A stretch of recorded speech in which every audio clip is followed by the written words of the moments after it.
रामपुर नाम का एक छोटा सा गांव था। यहाँ के लोग सालों से अपने शांत माहौल में अच्छे और सीधे साधे सरल जीवन शैली के लिए जाने जाते थे।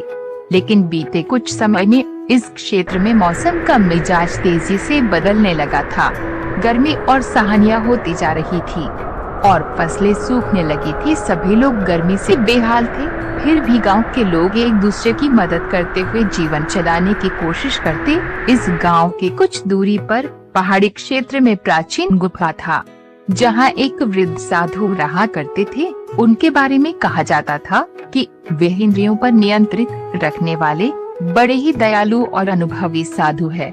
कुछ लोगों ने उन्हें साधु और कुछ लोगों ने उन्हें फकीर भी समझा, लेकिन असल में वे एक व्यक्ति ही थे।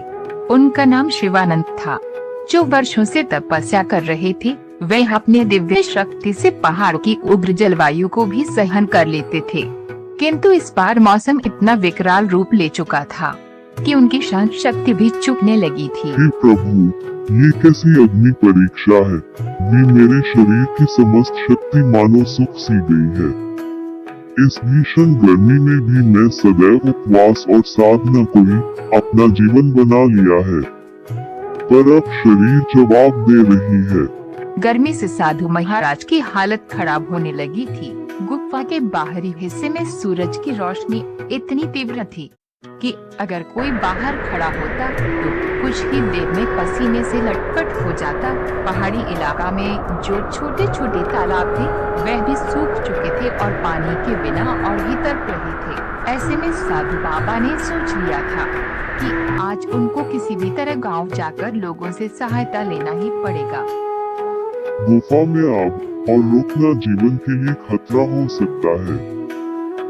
सुबह का समय था, पर धूप इतनी तेज की लगती थी कि मानो दोपहर हो गई है।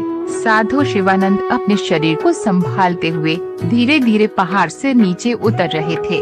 उनकी चाल डगमग हो रही थी, कंठ सूख चुका था, पर मन में अभी भी उम्मीद थी कि गांव के लोग उनकी सहायता जरूर करेंगे। रास्ते में उन्हें एक बकरी का चरवाहा मिलता है, जो अपनी बकरियों को पहाड़ पर चराने ले जा रहा था।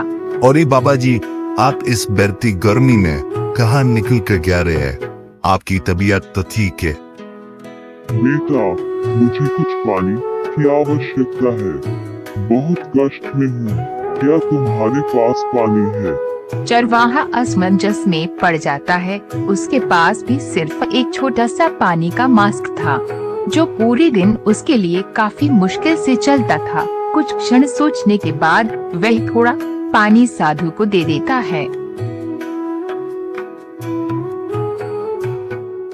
बाबा, मेरे पास चाय पे पानी नहीं है, पर जो है वे आपको दे रहा हूँ। आप गांव पहुँचे कुछ लोगों से भी मदद मांग लेना। साधु का थोड़ी राहत। साधु को थोड़ी राहत मिलती है। उन्हें इस चरवाहे में उम्मीद की किरण दिखती है। साधु उसे आशीर्वाद देकर आगे बढ़ जाते हैं।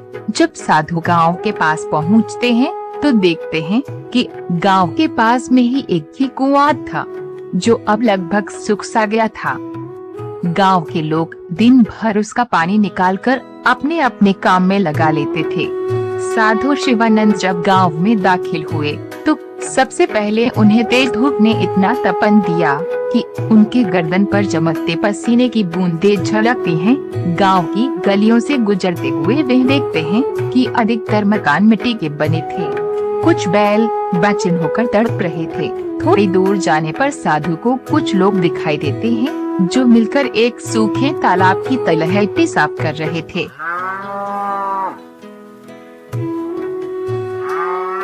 अरे शंभू भाई, लगता है ये गर्मी हमारी जान लेकर ही मानेगी। इतनी गर्मी, ओवर से हवा शरीर को जला दे रही। हाँ, वो सही कर रहे हो, पर हम क्वर भी कर सकते हैं। गांव में सभी परेशान है। अब तो कुआं का पानी भी खत्म होने वाला है। अगर पानी खत्म ही गया तो हम सब पानी के बिना तब तक कर मर जाएंगे। भक्तों, क्या कोई मेरी सहायता कर सकता है?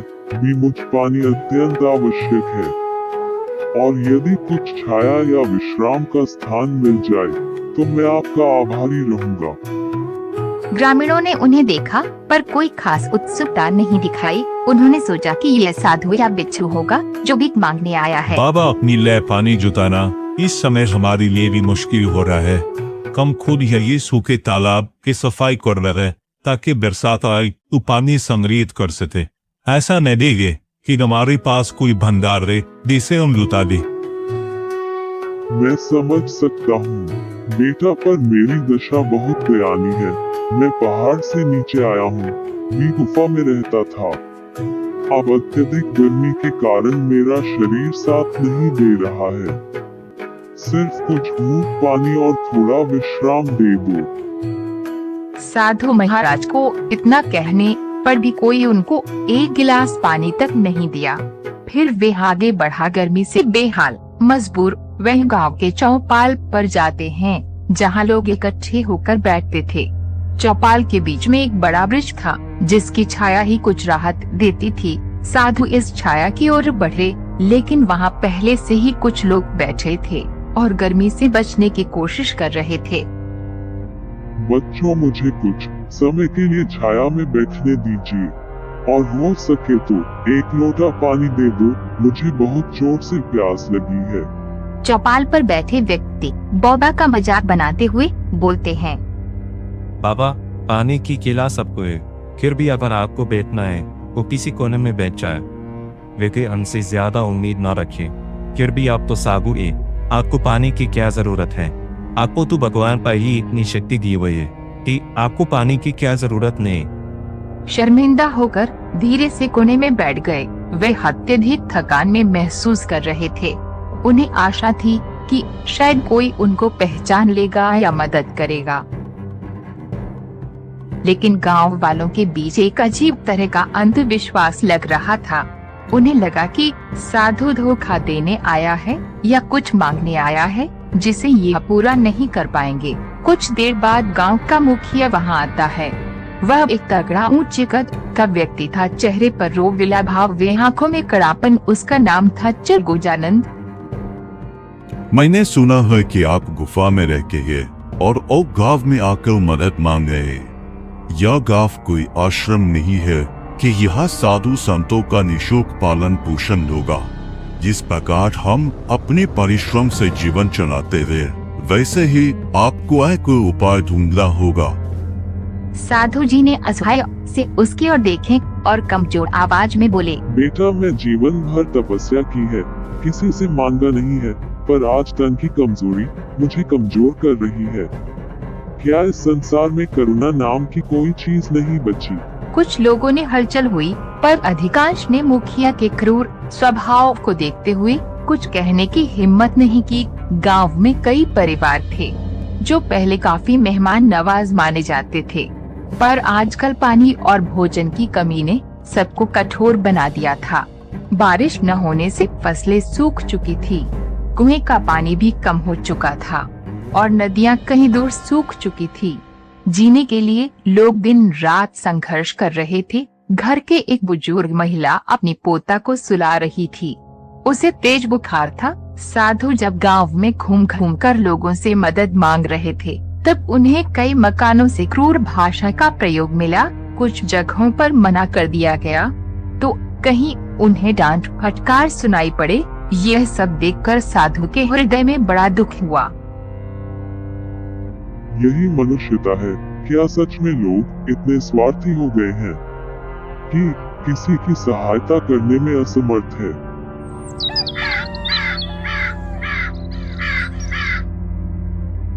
गर्मी अपना रौद्र रूप ले रही थी। जमीन तप रही थी, हवा गर्म रफ्तार से चल रही थी। गांव के पशु पक्षी तक तड़प रहे थे। साधु के पैरों में छाले पड़ चुके थे। साधु बाबा ने गांव के बगल में एक छोटा सा बगीचा में जाते हैं। साधु को लगा कि वहां कम से कम छाया तो मिलेगी। बगीचा में उन्हें एक युवा लड़की दिखाई दी जो सूखी लड़कियों को गठन उठाए हुए भी वह भीषण गर्मी में भी काम करने की कोशिश कर रही थी।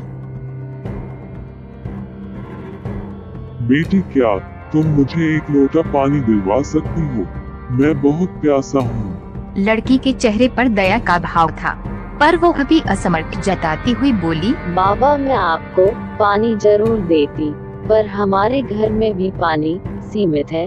रोज कुएं पर जाकर लंबी लाइन लगानी पड़ती है, तब कहीं 1-2 मटके भर पाती हूँ। हमें माफ कीजिए, मुझे डर है कि घर के लोग नाराज ना हो जाए। ये कहकर वे वहाँ से चली गई। साधु को समझ आ गया कि गांव के लोग अपने संकट में घिरे हुए हैं और उनका हृदय भी सूख गया है, जैसे ही खेतों और तालाबों का पानी सूख गया हो। फिर भी साधु ने बगीचे के एक कोने में बैठकर आखिरी बार प्रार्थना की। यही मनुष्यता है। क्या सच में लोग इतने स्वार्थी हो गए हैं कि किसी की सहायता करने में असमर्थ है?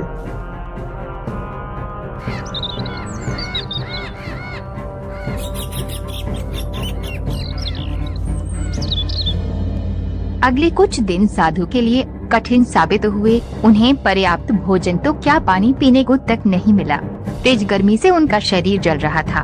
एक दिन दोपहर को जब सूरज आसमान के ठीक ऊपर था और मानो आग बरसा रही थी, तब साधु बेहोश होकर गिर पड़े। गांव वाले इकट्ठा हुए, लेकिन उस वक्त भी उनमें से किसी को करुणा नहीं आई।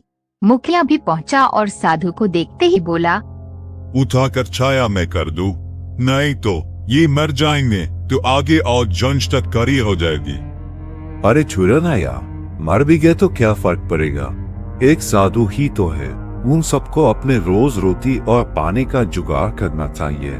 इनके लिए कौन सा वक्त बर्बाद करें। चलो भाई, अपने अपने काम में लग जाओ। कुछ ही देर में साधु को थोड़ा होश आया। उन्होंने धीमी सी सांस ली और बोलने की कोशिश की, लेकिन शब्द उनके कंठ में अटक गया। साधु को लगा कि अब उनका अंत समय आ गया। कमजोरी इतनी बढ़ चुकी थी कि उनका शरीर कांप रहा था। उनकी आंखों से आंसू बह रही थीं।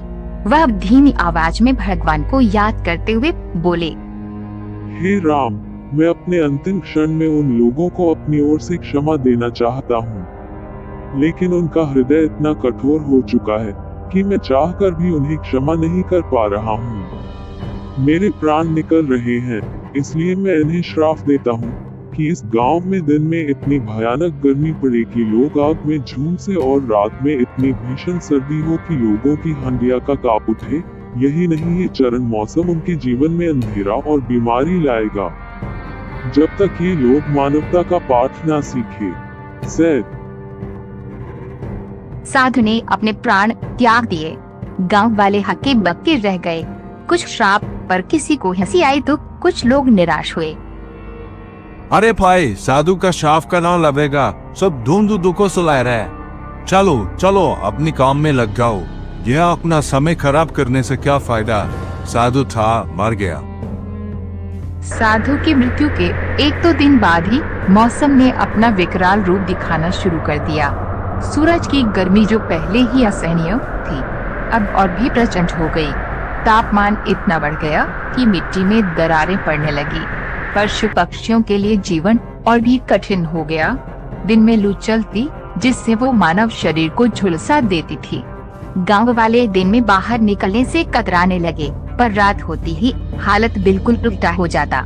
ठंडी हवाएं चलती, लेकिन ये ठंडक सुखद नहीं बल्कि हाड़ कंपा देने वाली थी। लोगों को समझ ही नहीं आता कि इतने और गर्मी के बाद अचानक इतनी भयंकर ठंड कैसे हो जाती है। और ये शंभू भाई, मौसम का मिजाज कुछ समझ ना आ रहा है। ये कैसा मौसम हो गया रहा, जो दिन को तेज गर्मी और रात को खारी का पानी वाली ठंडी पड़ रही। ऐसा तो मैं अपने जीवन में पहली बार देखा हूँ। हाँ, तुम सही कह रहे हो। मुझे भी कुछ समझ नहीं आ रहा कि ये क्या हो रहा है। अब तो लोगों की तबीयत खराब होने लगी है, बच्चों को निमोनिया होने लगी है, बुजुर्गों मरे लगी है। इस समय मौसम ने गांव के स्वास्थ्य तंत्र को तहत नेहस कर दिया है।